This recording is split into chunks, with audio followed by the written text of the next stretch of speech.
오늘이 1919년 3월 1일 독립만세, 독립운동, 대한독립만세 운동이 일어난 지 꼭 107주년이 되는 날입니다.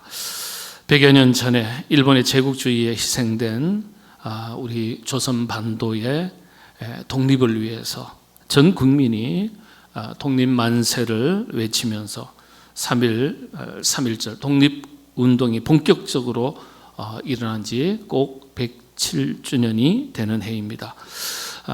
조선조 말부터 조정이 당정으로 인해서 서로 물고 무는 가운데 또 쇄국 정치를 하면서 시대의 변화와 흐름을 읽지 못하고 따라가지 못하고 권력 싸움을 하면서 국력이 대단히 쇠약해졌습니다.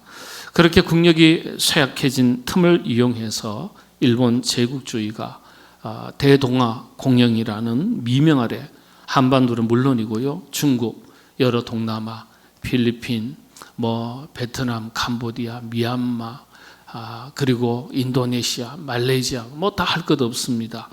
수많은 나라들을 침략해서 약탈하고 핍박하고 그래서 수많은 희생을 낳고 고통을 주었습니다.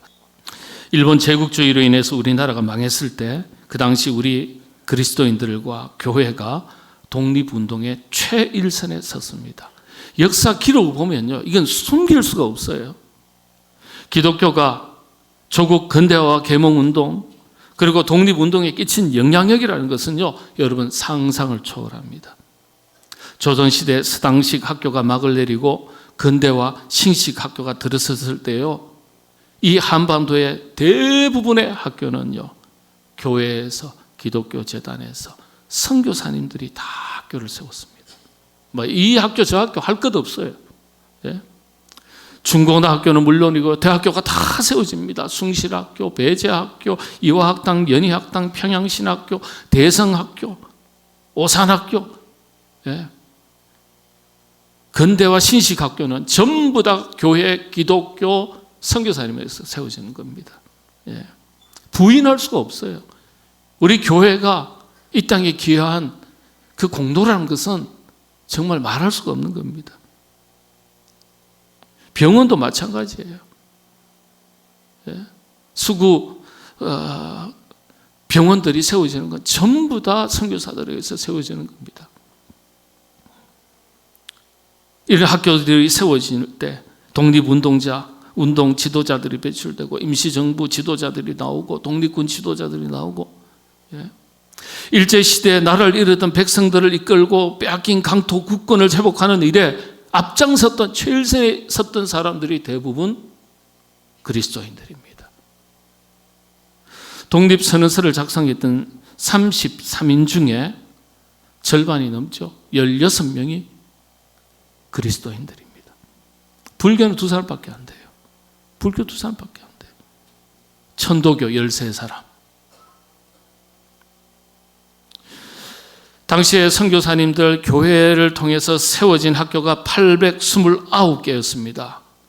그런데 자꾸 지도자들을 배출하고, 예, 기독교 정신을 불어넣고 일본에 대해서 저항하는 독립운동가들이 나오니까요, 일제가 핍박하는데요. 1919년 3월 1일 당시 기독교 학교가요, 폐교당하고 그냥 압박 핍박을 당해가지고 298개 학교밖에 안 남았어요. 나중에 다시 해방이 되고 나서는 다 학교가 다시 개교를 하고 다 합니다만은 829개 교회가 세워졌는데 한 3분의 1밖에 안 남은 거예요. 일본이 교회와 우리 기독교인들을 얼마나 경계하고 핍박했는지를 잘 보여줍니다.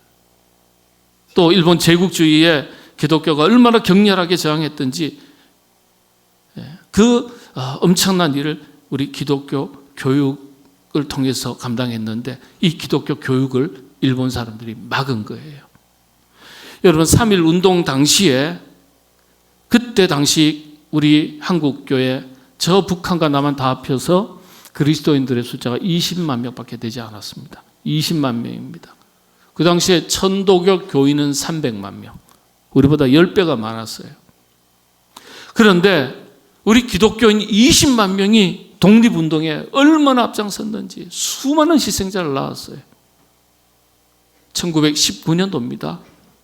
헌병 경찰이 일본 본국에 보고한 자료를 보면 전국 독립운동, 독립만세 운동을 주도한 단체들, 사람들이 누군지 종교별로 쭉 파악해서 보고하는데요. 거의 대부분이 다 크리스찬들이에요. 거의 다. 기독교가 맨 앞장선 것을 보고를 합니다. 그러니까 일본에서는요, 교회와 그리스도인들을 핍박하는 거예요. 억압하는 거예요.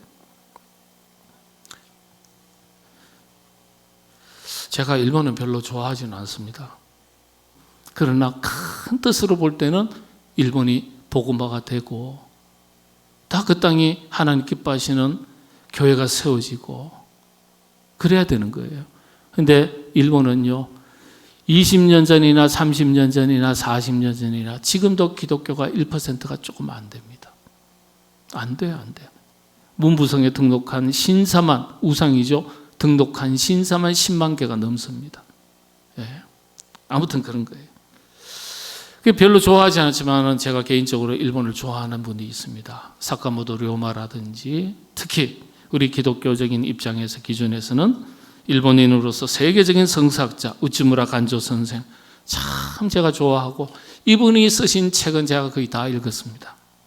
네, 제가 존경하는 건 이분이 그런 일본의 제국주의 역사관, 의식, 침략 전쟁에 대해서 철저하게 반대를 했습니다. 일본 사람이지만 반대를 했어요. 일본이 세계 평화를 위해서 쓰임 받아야 되지 다른 나라, 이웃 나라 민족을 박해하고 침략하고 힘으로 제압해서 식민지를 삼는 것에 대해서 전쟁에 대해서 철저하게 반대를 했습니다. 우치무라 간조 선생이 다 그건요, 기독교 정신, 이분이 신앙이 있었기 때문에 그렇게 된 거예요. 그래서 우치무라 간조 선생이 그렇게 주장하니까 일본 내에서도 아주 핍박받고 왕따를 당하고 음으로 양으로 참 고초를 많이 당했습니다. 그런 가운데서도 우리 조선 사람 학생들을 받아서 성경을 가르치고 제자들을 길러서 우리 한국과 일본이 서로 형제처럼 지내고 평화의 시대를 함께 열어가야 된다. 그렇게 가르친 거예요. 그때 제자가 바로 여러분들 그 유명한 함석헌 선생, 김교신 선생, 이런 분들의 송두영 선생, 이런 분들의 그때 성경 공부 모임이 성서조선 연구회입니다. 성서조선 연구회. 그때 잡지를 발행했는데 성서조선이라는 잡지를 발행했어요. 이 모임을 통해서 복음으로, 하나님 말씀으로, 성경으로 다시 잃어버렸던 나라를 되찾고 나라를 일으켜 세우고 세계 평화를 위해서 이 한반도 조선이 귀하게 쓰임받기를 꿈꾸면서 그렇게 성서조선연구회 이런 조직을 만들고 또 잡지를 편찬했던 겁니다. 그때 제자들에게 일본 기독교를 대표하는 우치무라 간조 선생이 나라를 일으키기 위한 5가지 원리를 가르쳤는데 이를테면 흥국사담이라 그럽니다. 나라를 일으키는 이야기, 레위기를 읽으면서 성경이 가르쳐주는 바 나라가 일어서는데 필요한 5가지 원리를 딱 정리를 해서 제자들에게 가르쳤습니다. 네. 최소한 몇 가지는 맞아 떨어져야 나라가 일어서게 된다. 그렇게 가르쳤습니다.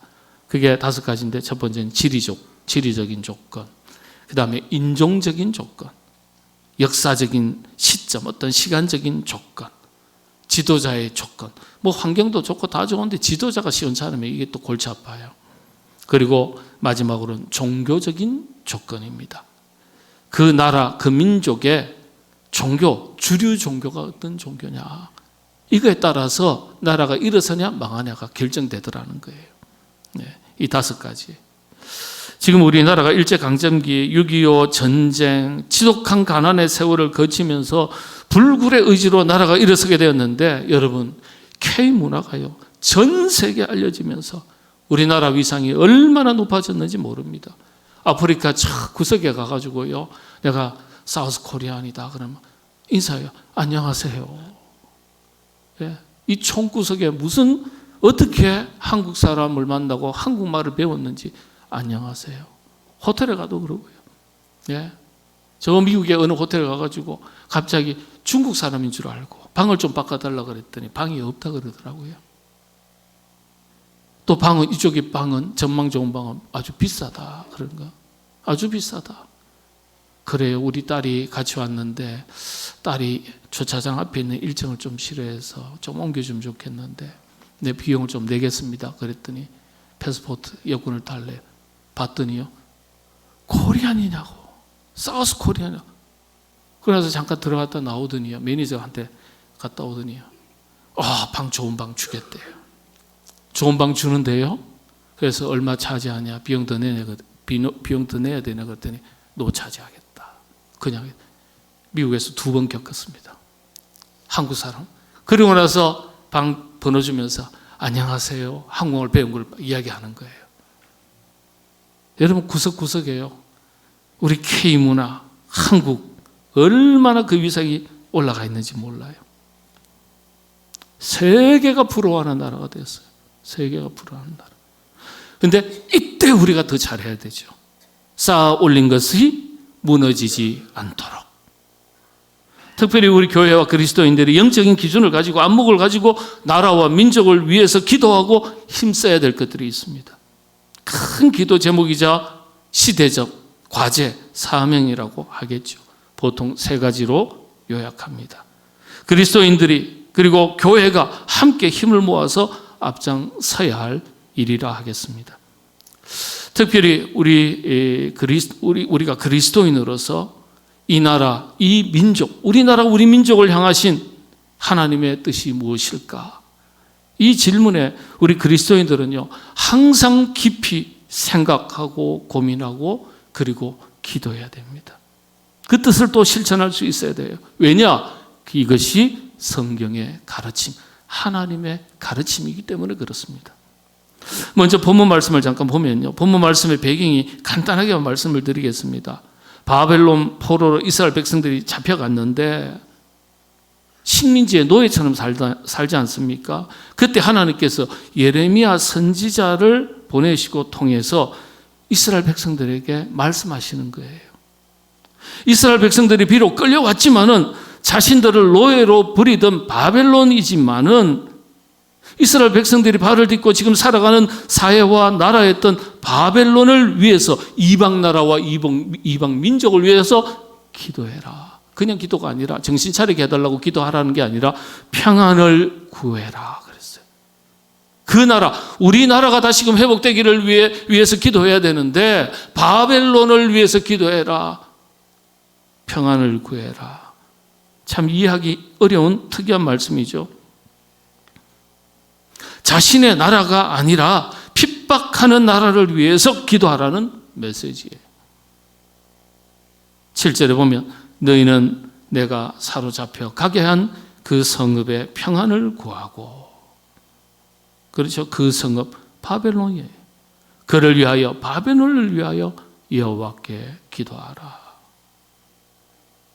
이건요, 자신들이 살아가는 삶의 터전이, 우리의 터전이 어떠하든지 우리의 터전, 사회, 나라를 위해서 기도하라는 말씀이에요. 우리나라, 대한민국은 물론이고요, 자신이 살아가는 나라는 물론이고요, 자신이 살아가는 나라의 경계선을 넘어서서, 자신의 나라를 넘어서서 이 땅에 존재하는 모든 나라 열방 가운데 하나님의 뜻이 실현이 되고 하나님의 평안이 임하기를 기도하라는 뜻이 담긴 메시지예요. 그래서 우리는요, 먼저는 우리가 발을 딛고 살아가는 내 나라, 내 민족을 위해서 기도해야 됩니다. 그리고 우리나라를 넘어서서 세계 열방을 위해서 기도해야 되는 거예요. 왜냐? 하나님의 명령이기 때문에. 하나님의 뜻이 이루어지고 정의가 실현되고 인류 평화, 인류 공존, 평안이 임하기를 위해서 기도하라는 말씀입니다. 여러분, 현대 그리스도인들의 약점, 취약점이 어떤 것인지 아세요? 기도가 개인의 영역에 너무 갇혀 있다는 거예요. 기도가 개인의 영역에, 하나님 제 건강 지켜주시옵소서, 내가 어제 스트레스 받았는데 제 정신적 건강을 지켜주시옵소서, 우리 자녀 잘 되게 해주시고 공부 잘하게 해주시고 취직 잘 되게 하시고 시집 장가 잘 가게 하시고 아들 딸 순산하게 하시고 하는 사업 잘 되게 해주시고, 그거 잘못된 기도 아니에요. 기도하셔야 되죠. 그런데 우리 성도들의 기도가 대부분 개인의 영역에 너무 갇혀 있다는 거예요. 여기서 조금 벗어나면 하나님 우리 사촌 동생 잘 되게 해주시고, 그 다음에 인척들 좀 잘 되게 해주시고, 그 다음에 여기 조금 넘어가면 그때서 이제 기도하죠. 우리 교회도 잘 되게 해주시고, 목사님도 좀 잘 되게 해주시고, 우리 공동체 잘 되게 해주시고. 개인의 영역을 잘 못 벗어나요. 그런데 기도는요, 개인을 넘어서서 세계 여러 나라와 민족으로 뻗어나가야 돼요. 우리 성도들은 자신의 강구를 넘어서서 나라를 위해서, 민족을 위해서 기도할 줄 알아야 됩니다. 여러분, 우리 나라를 위해서 기도하시게 되기를 바랍니다. 못 넘어가시겠어요? 예? 우리 나라를 향하신 하나님의 뜻이 무엇인지 우리가 분별해야 돼요. 세상 하나님 모르는 사람들이 분별하겠어요, 그걸요? 이제 나라를 다시 회복한 지 81년이 되었는데 우리나라와 민족을 위한 큰 기도 제목이 3가지가 있습니다. 이를테면 요약해서 말씀드리면 성서한국, 통일한국, 선교한국입니다. 간단하게 말씀을 전하고 마치겠습니다. 첫 번째가 성서한국입니다. 이 한반도에 복음합니다. 나라를 잃었던 일제시대 우찌무라 간조 선생 밑에서 7명의 조선 젊은이들이 이 한반도 조선을 다시 하나님의 말씀으로 되찾고 회복시키자는 목표를 가지고 조선 성서 연구회라는 단체를 만들었어요. 목표는요, 이 조선 땅을 하나님 말씀 위에 올려놓자는 거예요. 이 이름에서 성서조선이었어요. 지금식으로 바꾸면 성서한국이에요. 성서한국. 지금도 이게 필요한 때예요.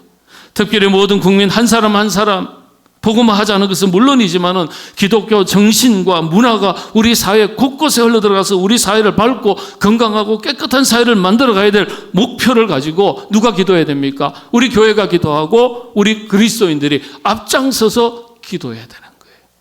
이게 큰 기도 제목이고 사명입니다. 두 번째는요, 통일한국입니다.